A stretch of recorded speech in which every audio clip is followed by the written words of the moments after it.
নমস্কাৰ। নমস্কাৰ। হয়, আজি আমি হেমন্ত বৰপাত্ৰ গোহাঁইৰ ঘৰত উপস্থিত হৈছোহি। আমি প্ৰিয় দৰ্শকসকলক আমি চিনাকি কৰি দিছোঁ। হেমন্ত বৰপাত্ৰ গোহাঁই মানেই হ'ল নাটক। নাটক মানেই হেমন্ত বৰপাত্ৰ গোহাঁই। সৰুৰে পৰা নাটকৰ লগত জড়িত তেখেত। নাটকত তেখেতে জীয়াঢল উপত্যকা এৱাৰ্ডো তেওঁ লাভ কৰিবলৈ সক্ষম হৈছে। প্ৰথাৰ প্ৰদীপ্ত এৱাৰ্ড তেওঁৰ 2021ত লাভ কৰিবলৈ সক্ষম হৈছে। আমি আজি হেমন্ত বৰপাত্ৰৰ বিষয়ে জানিম আৰু তেখেতৰ মনৰ কথাৰ বিষয়েও জানিবলৈ চেষ্টা কৰিম। সম্পৰ্কে আপোনাৰ প্ৰথম কি ধাৰণা? নাটক বুলি ক'লে আপুনি আচলতে কি বুলিয়ে ভাবে? সেই বুলি প্ৰথম প্ৰশ্নটো কৰোঁ। আৰু নাটকক আপুনি কিয় বাছি ল'লে? যে বাকীবোৰ 64 কলাৰ ভিতৰত বহুতো কলা থাকে, সেই কলাৰ ভিতৰত সেইখিনি কলা আপুনি নলৈ নাটকৰ বিষয়ে আপুনি ল'লে, সেইখিনি কথা জানিবলৈ বিচাৰিম। নাটক মানে কি, নাটকটো হ'ল আচলতে মানুহৰ জীৱনটোক পৰিপূৰ্ণভাৱে তুলি ধৰা এটা কলা। হয়। আন বিলাক কলাতকৈ নাটকত ব্যাপকভাৱে, নাটক বা চিনেমা এইবিলাক বেছি ব্যাপকভাৱে মানুহৰ জীৱনটোক তুলি ধৰিব পাৰি। আৰু নাটকৰ সকলোবিলাক কলা বুলি কোৱা হয়। কাৰণ নাটকত চিত্ৰকলা ধৰক, অভিনয়, চিত্ৰকলা, সাহিত্য, সংগীত, যিমানবোৰ কলা আছে সকলোবিলাকে ইয়াত সোমাই থাকে। নাটকতকৈ আচলতে আমি প্ৰথম লাইটৰ কাম কৰিছিলোঁ। মই লাইট মই তাৰপিছতে শিকা লাইটৰ কাম কৰিছিলোঁ। গতিকে লাইটৰ ওপৰত আমাৰ পৰীক্ষা নিৰীক্ষা কৰাৰ হেৰিটো বেছি আছিলে, আগ্ৰহটো। এই তিনিজীৱ বটবৃক্ষ নাটকখন মূলতঃ লাইটৰ পৰীক্ষা নিৰীক্ষা কৰিবৰ কাৰণে অসুবিধাজনক নাটক। পোহৰৰ সেইটো ধাৰণাটো ইয়াত বেছি। লাইটক কেনেকৈ ব্যৱহাৰ কৰিব পাৰি নাটকত, তেনেকুৱা ধৰণৰ পৰীক্ষা নিৰীক্ষাৰ কাৰণে আৰু এই কমিউনিষ্ট হেৰি এটা ভাৱ চিন্তা এটাক লৈ লিখা নাটক। তাৰপিছত আপুনি লিখিছিলে স্বপ্ন আমাৰ সূৰ্যমুখী ফুল, চাকি আৰু চাহ, নৈসৰ্গিক, এইবিলাক বহুত চন্দ্ৰকান্ত, বাৰুদৰ জুই, এইখিনি আপোনাৰ নাটক আছিলে। বাৰুদৰ জুইখন আছিলে হেৰি নাটক, সেইখন পূৰ্ণাংগ নাটক। সেইখন অলপ ভ্ৰাম্যমানৰ ষ্টাইলত লিখা নাটক, ভ্ৰাম্যমানৰ নাটকবিলাকৰ নিচিনা লিখা নাটক। সেইখন এতিয়া নাই, হেৰালে। সেইখন গাঁৱে ভূঞে উত্তৰত কৰিছিলে কোনোবা, পাছত কোনোবাই কবিটো নি ক'ৰবাত হেৰুৱালে আৰু। এতিয়া কপিটো নাই আপোনাৰ লগত? নাটকখিনি আচলতে কপিখিনি থাকিব লাগিছিলে ন আপোনাৰ লগত, যেনেকৈ হ'লেও। বাৰু যি হওক, সেইটো দুৰ্ভাগ্য। সেইখিনি ধেমাজিবাসীৰে দুৰ্ভাগ্য বুলি ভাবিছোঁ, নাটক হেৰাই যোৱাটো আপোনাৰ হাতৰ পৰা। নাটক হ'ল সাহিত্য সংস্কৃতিৰ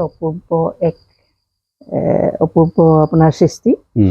নাটক বুলি ক'লে মনোৰঞ্জনৰ আটাইকেইটা বস্তু তাত সোমাই থাকে। মই ভাবিছোঁ আপুনি সেইকাৰণেই নাটকটোকে বাছি ল'লে বুলি ভাবিছোঁ। নাটকত সোমাই থাকে গীত, সোমাই থাকে নাচ, সোমাই থাকে কাহিনী, সোমাই থাকে, গোটেইখিনি বস্তু তাত সোমাই থাকে। বৰ্তমান নাটক শৈলীৰ ওপৰত মই আপোনাক এটা সুধিবলগীয়া কথা আছে।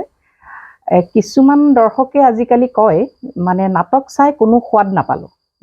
আগৰ দৰে আমি নাটক চাই পেলাই আমাৰ বয়সৰ মানুহে বিশেষকৈ কোনো ধৰণৰ ইণ্টাৰেষ্ট নাপালোঁ আমি নাটকখন চাই পেলাই। চাব লাগে কাৰণে, বহিব লাগে কাৰণে বহি আছোঁ।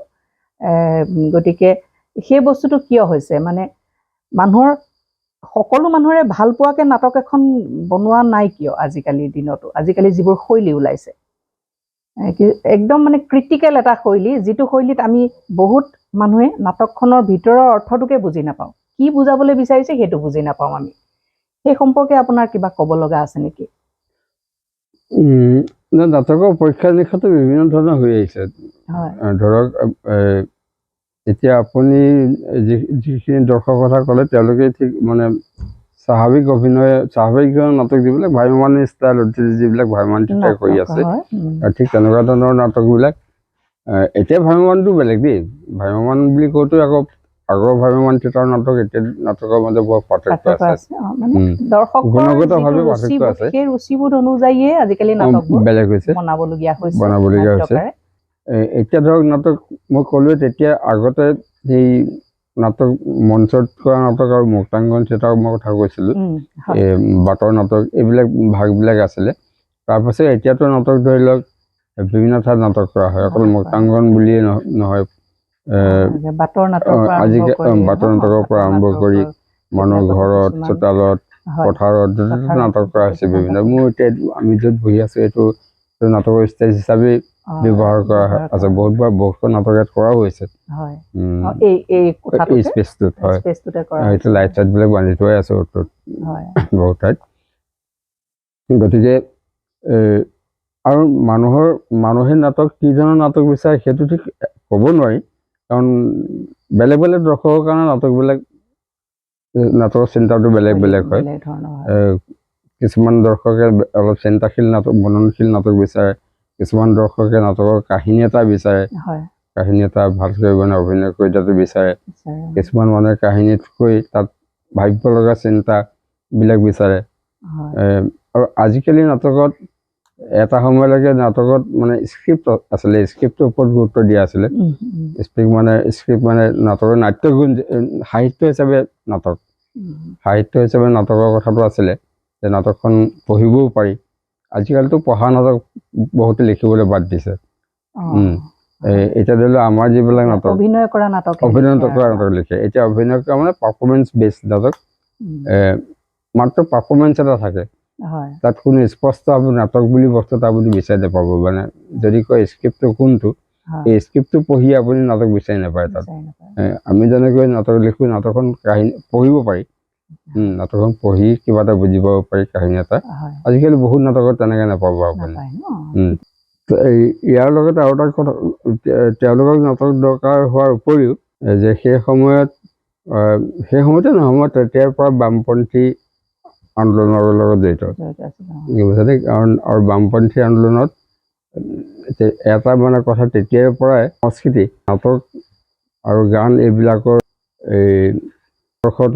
মানুহৰ মাজত ওপৰত গুৰুত্ব দি আছিলে। যেনে গণনাট্য সংঘ দিছিলে, দি আছে এতিয়াও।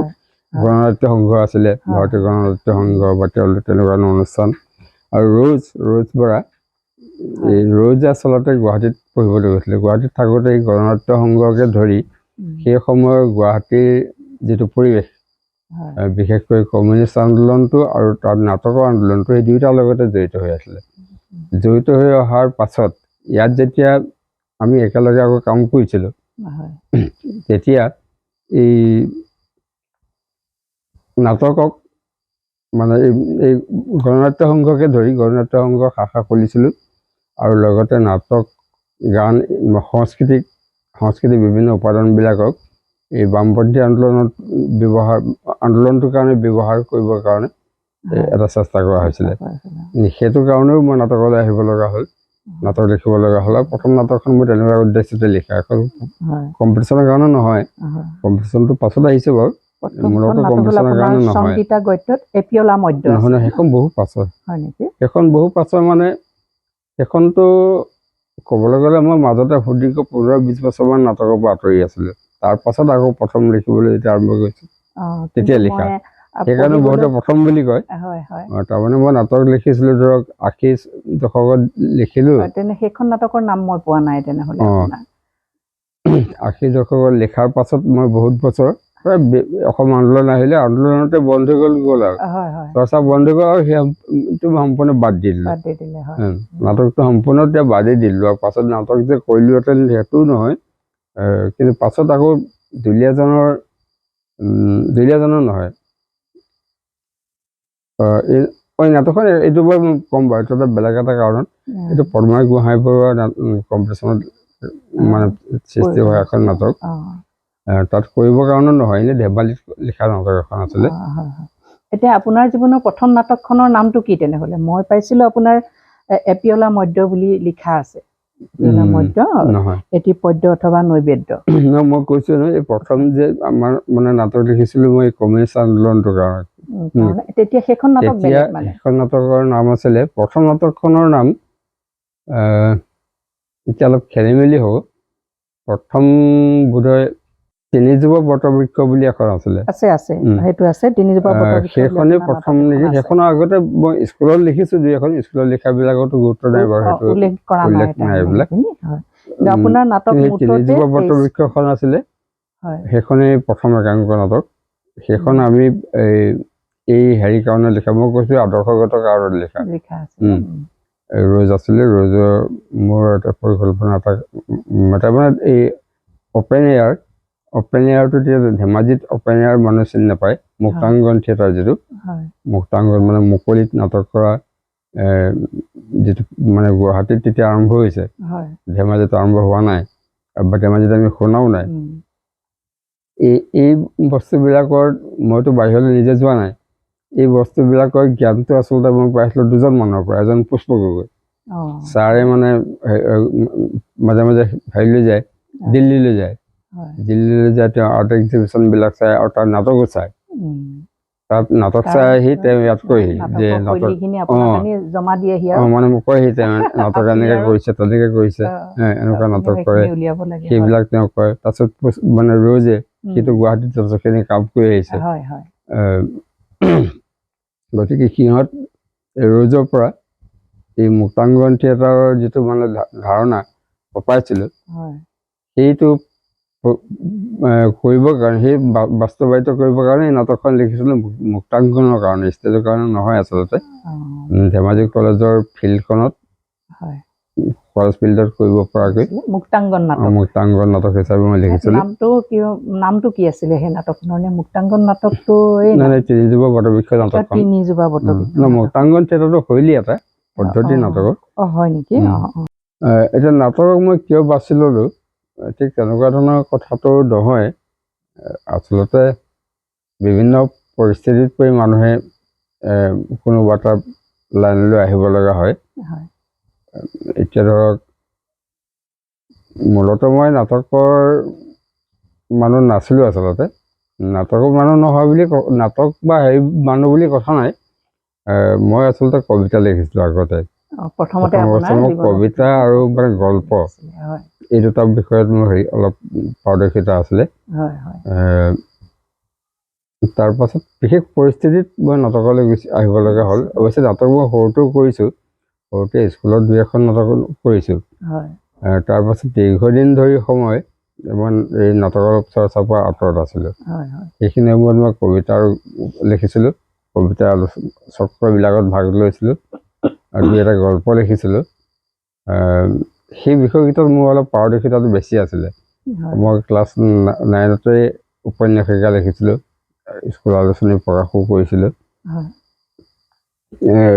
কিন্তু এটা বিশেষ এটা পৰিস্থিতিত সেই সময়ত ধেমাজিত সৃষ্টি হোৱা এটা পৰিস্থিতিত মই নাটকলৈ আহিব লগা হ'ল নাটক লিখিব লগা হ'ল আৰু নাটক লিখাটো মূলতঃ প্ৰয়োজনত পৰি লিখা ঠিক মানে নিজে ভাল PNGB পদ্মনাথ গোহাঁই বৰুৱা সদৌ অসম পদ্মনাথ গোহাঁই বৰুৱা নাটকৰ সময়তে আপোনাৰ প্ৰয়োজনটো আহি পৰিছিলে নেকি অলপ তেনেকুৱা ধৰণৰ কাহিনী এটা আছে বাৰু কাহিনীটো মই নকওঁ সেইটো অলপ কোনো মানুহৰ ব্যক্তিগত ধৰণৰ কথাও আহি যায় এইটো মই ক'বলৈ নিবিচাৰোঁ কিন্তু এটা বিশেষ এটা কাৰণত কি হ'ল ইয়াত আচলতে প্ৰথমতে এভাৰগ্ৰীণ আৰ্ট এছ'চিয়েশ্যনৰ নামত পুষ্প গগৈ ছাৰে নাটক কৰিছিলে পুষ্প গগৈ ছাৰ বলি গোহাঁই তেওঁলোকে আছিলে কিন্তু তেওঁলোকৰ মাজৰ দুজনমান কিবা এটা কথাত মনোমালিন্য ওলাই গুচি আহিলে মানে ভাগ হৈ গুচি আহিছিলে তাৰ লগতে তেওঁলোকে মানে ক'লে তেওঁলোকে মোক লগত লৈ ল'লে মই তেতিয়া ছাৰৰ লগত আছিলোঁ পুষ্প গগৈ ছাৰৰ লগত মই আৰ্টৰ কামহে কৰি আছিলোঁ আৰ্ট শিকিবলৈ চেষ্টা কৰি আছিলোঁ তেওঁৰ লগত বা তেওঁৰ ঠিক নাটকত পোনপটীয়াকৈ মই নাছিলোঁ কিন্তু আৰ্ট বা তেওঁৰ যিটো জাগৰণ সৃষ্টি কৰিছিলে ধেমাজিত এটা কলাৰ জাগৰণ সেই জাগৰণটো মই শ্বেয়াৰ কৰি আছিলোঁ অংশ লৈ আছিলোঁ তাৰপাছত সেই তেওঁলোকৰ দলতে আছিলে বিমলা গগৈ ডিম্বেশ্বৰ দাস ৰ'জ বৰা এনেকুৱা ধৰণৰ নাট্যকৰ্মী অলপমান আৰু কিবা এটা কাৰণত তেওঁলোকে অলপমান ফালৰি কাটি আহিলে ছাৰৰ গ্ৰুপৰ পৰা আহি মোক ক'লে যে নাটক লিখি দিব লাগে নাটক কৰিব তেওঁলোকে বেলেগকৈ কৰিব কাৰণে তেওঁলোকে কিবা এটা মনোমালিন্য কথা অলপ মানে হেৰি আনুভূতিক বিষয় এটা বিশেষ ডাঙৰ কাজিয়া নহয় পাছত আকৌ একেলগে কাম কৰিছে মনোমালিন্য এটাৰ খন্তকৰ এইটো এটা কি বুলি কোৱা যায় বিভিন্ন ধৰণৰ বিষয় যিবিলাক আমি চিন্তা কৰা উচিত বুলি নাট্যকৰ্মীজনে ভাবিছে বা তেওঁলোকে নাট্যকৰ্মীসকলে ভাবিছে সেই বিষয়বিলাকক অভিনয়ৰ যোগেদি দৰ্শকৰ মাজলৈ লৈ যোৱা এটা প্ৰচেষ্টা সেইটোত পোনপটীয়াকৈ আগৰ যিটো নাটকৰ মানে ধাৰা সেই ধাৰাটোৰ লগত সম্পৰ্ক নাই আগৰ নাটকৰ ধাৰাটোতো কাহিনী এটাৰ যোগেদি কিবা এটা দিবলৈ চেষ্টা কৰে কিন্তু সেইটো খুব পৰোক্ষ ধৰণৰ আছিলে আৰু এতিয়া বহুতখিনি কথা পোনপটীয়াকৈ দৰ্শকৰ মাজলৈ নিবলৈ চেষ্টা কৰা হয় নাটকৰ নিৰ্দিষ্ট সমস্যা এটা উপস্থাপন কৰিব সেই সমস্যাটো দ্ৰুতগতিয়ে সমাধান কৰিবলৈ যাব তাৰপিছত সমাধান কৰাৰ পিছত সেই সমস্যাৰ পৰা এটাকে লাষ্টত গৈ মানে আগবঢ়াই নি এটা উপসংহাৰত গৈ পেলাই এটা মানে সুসংবদ্ধ এটা সমাধান দৰ্শকৰ মাজত এৰি দিয়ে আৰু সেইটো হ'ল নাটকৰ শৈলী আচল শৈলী তাৰপিছত আপোনাৰ মতে একাংকিকা নাটক আৰু ভ্ৰাম্যমাণ নাটক কেনেকুৱা হোৱা উচিত ভ্ৰাম্যমাণ মই কৈছোঁ যে ভ্ৰাম্যমাণ থিয়েটাৰটো এতিয়া ভ্ৰাম্যমাণ মই নিজে বহুত বছৰ চোৱা নাই বাৰু কেতিয়াবাহে অলপ বহোঁ আৰু এনেই যিবিলাক শুনিছোঁ বা পঢ়িবলৈ পাইছোঁ যে এতিয়া ভ্ৰাম্যমাণৰ মানদণ্ড সেই মানটো যথেষ্ট তলৰ কাৰণ এতিয়া আগতে এটা সময়ত ভ্ৰাম্যমাণতো বহুত ভাল ভাল নাটক আনিছিল ডক্টৰ ভৱেন্দ্ৰনাথ শইকীয়া মহেন্দ্ৰ বৰঠাকুৰ তেওঁলোকৰ নিচিনা তেনেকুৱা নাট্যকাৰে নাটক লিখিছিলে ভ্ৰাম্যমাণৰ কাৰণে সৰ্বত বৰুৱা বহি যায় এইটো মানে খুব উচ্চ পৰ্যায়ৰ নাটক ভ্ৰাম্যমাণত আছিলে আৰু এতিয়া মানে কি হয় এই নাটক মানে হৈ হাল্লা ফিল্মৰ মানে মছলা লৈ পিনি কৰা ধৰণৰ নাচ গান হৈ হাল্লা এই ধৰণৰ মানে অলপ তুলুঙা কাহিনী এটা তেনেকুৱা ধৰণৰ কথাবিলাকলৈ নাটক লিখিছে আৰু সেই নাটকবিলাকক সম্পূৰ্ণ কমাৰ্চিয়েল আগতো কমাৰ্চিয়েলে আছিলে কাৰণ ভ্ৰাম্যমাণটোতো কমাৰ্চিয়েল থিয়েটাৰে তেওঁলোকৰ মূল উদ্দেশ্যই মানে জীয়াই থকা পইচা কিন্তু এতিয়া কথাটো সম্পূৰ্ণ বেলেগ হৈছে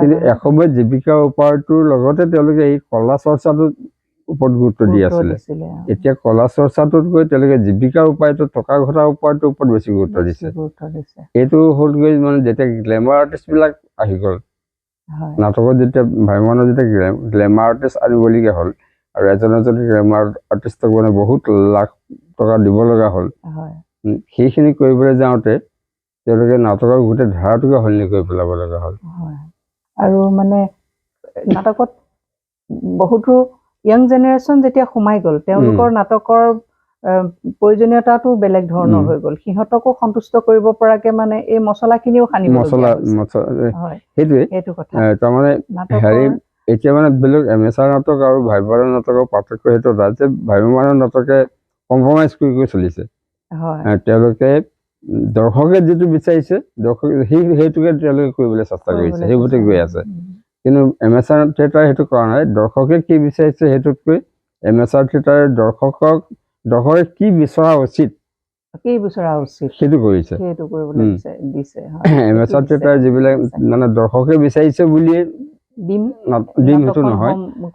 সেইটো নহয় যে আমি যিটো কৰিছোঁ সেইটো দৰ্শকে চোৱা উচিত মানে এই ধৰণৰ লাইন এটা তেওঁলোকে দিবলৈ বিচাৰিছে আৰু তাতে কৰিবলৈ যাওঁতে এমেচাৰ ক্ষেত্ৰতো এতিয়া বেলেগ বেলেগ হৈছে এমেচাৰ থিয়েটাৰ বুলি কওঁতে ধৰি লওক প্ৰতিযোগিতাত ভাগ লোৱা সেইবিলাকতো আজিকালি বহুত কমাৰ্চিয়েল নিচিনা হৈছে কাৰণ আগতে প্ৰতিযোগিতাবিলাকত সাধাৰণ কাপ এটা চিল এখন এনেকুৱা ধৰণৰ পুৰস্কাৰ এটা দিয়ে গম পাইছনে কোনো টকা পইচাৰ কথা নাছিলে তেতিয়া নাটকখন এটা বেলেগ উদ্দেশ্যত কৰা হৈছিলে এতিয়া প্ৰাইজ মানি যেতিয়া আহিলে বহুত টকাৰ যেতিয়া মানে পুৰস্কাৰ আহিলে তেতিয়া বহুতবোৰ নাট্য দলে এই পুৰস্কাৰৰ ওপৰত জীয়াই থাকিবৰ কাৰণে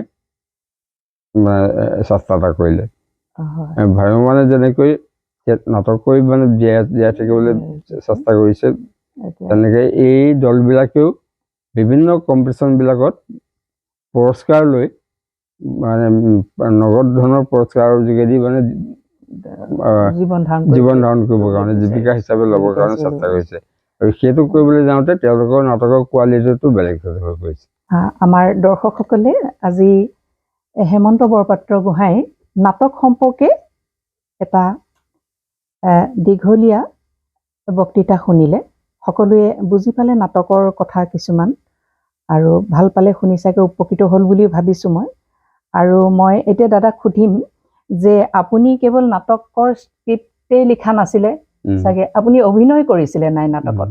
সেই বিষয়ে মানে অলপ জানিবলৈ মন যায়। আৰু আমি গম পাইছিলোঁ আপুনি ৰেডিঅ'ৰ নাটক কুলধৰ বৰুৱা বুঢ়া হ'ল, সেইটো ৰেডিঅ' এক্টিং কৰিছিলে। ৰেডিঅ'ৰ নাটকত মানে অডিঅ'তে যায় ন বস্তুটো, অডিঅ'ত যায়, সেইটো আপুনি নাটকত, সেইখন নাটকত অভিনয় কৰিছিলে বুলি গম পাইছিলোঁ। আৰু আপোনাৰ বেষ্ট স্ক্ৰিপ্ট ৰাইটাৰ হিচাপে আকৌ আপুনি 9 বাৰ প্ৰতিষ্ঠিত হৈছিলে সদৌ অসমৰ ভিতৰত। সেইটো এটা ডাঙৰ আপোনাৰ এটা মানে পুৰস্কাৰ, আপোনাৰ এটা জীৱনৰ এটা ডাঙৰ আপোনাৰ সাফল্য। 9 বাৰ যিটো স্ক্ৰিপ্ট ৰাইটাৰ হিচাপে আপুনি প্ৰতিষ্ঠিত হৈছিলে, এইবোৰতো আমাৰ দৰ্শকক নজনোৱা হ'লে কোনেও গমেই নাপালেহেঁতেন কথাটো। গতিকে এনেকুৱা এজন মহান ব্যক্তি আমাৰ ধেমাজিত আমি সকলোৱে পাইছোঁ। গতিকে আমাৰে সৌভাগ্য। আমি আপোনাৰ পৰা আৰু এনেধৰণৰ নাটক আশাও কৰিম। আপুনি নাটকত এনেদৰে লাগি থাকিলে আৰু নতুন নতুন নাটকৰ স্ক্ৰিপ্ট ওলাই থাকিব বুলি ভাবিছোঁ আমি। আমি এনেধৰণে আশা কৰিম। আপোনাৰ স্বাস্থ্যৰ মাজতে অকণমান অসুবিধা হৈ আছে। আমি ঈশ্বৰক প্ৰাৰ্থনা কৰিম যে আপোনাৰ স্বাস্থ্য যাতে আগৰ দৰে আকৌ ঘূৰাই পায়, আকৌ আগৰ দৰে তজবজীয়া হৈ সকলো কামতে আগবাঢ়ি গৈ যাতে আগৰণুৱা হৈ গৈ আপুনি সহায় কৰিব পাৰে। আৰু আমি আপোনাৰ দীৰ্ঘ কৰ্মজীৱন কামনা কৰিম। ঈশ্বৰে আপোনাক যাতে কুশলে ৰাখে, মংগলে ৰাখে, ইয়াকে কামনা কৰিলোঁ। আজিলৈ আমি আমাৰ ইণ্টাৰভিউটো সামৰোঁ, আমাৰ সাক্ষাৎকাৰটো সামৰোঁ। আকৌ আপোনাক লগ পাম নিশ্চয়। আৰু আপোনাৰ পৰা জানিবলগীয়া আমাৰ বহুত কথা আছে নাটক সম্পৰ্কে। ধেমাজি নাটকৰ ওপৰত কিন্তু আলোচনা থাকিলে সেইখিনি আকৌ বেলেগ এটা খণ্ডলৈ আমি থৈ দিওঁ। গোহাঁইৰ পৰা আৰম্ভ কৰি এতিয়া পংকজাতলৈকে এটা দীঘলীয়া এটা পৰিক্ৰমা, সেই পৰিক্ৰমাৰ বিষয়ে আমি জানিম আপোনাৰ পৰা। গতিকে আজি আমি ইমানতে সামৰণি মাৰিলোঁ। নমস্কাৰ।